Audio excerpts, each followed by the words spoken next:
నా యేసయ్యకు నా జీవితం ఇంపుగా ఉండాలి. నేను ఏది చేసినా నా యేసయ్యకు నచ్చినట్టే నేను చేయాలి, మనుషులు నచ్చినట్టు కాదు.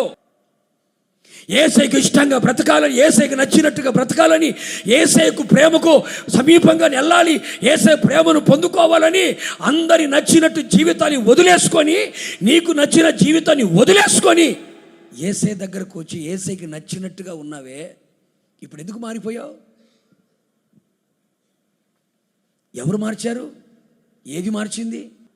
మనం అనుకుంటున్నాం, బైబిల్ పట్టుకున్నాం, తెల్లబట్టలు వేసుకున్నాం, మందిరానికి వస్తున్నాం, పాటలు పాడుతున్నాం, చప్పట్లు పడుతున్నాం, ఆరాధన చేస్తున్నాం, దేవుడు నేనంటే ఇష్టంలే అనుకుంటున్నావేమో.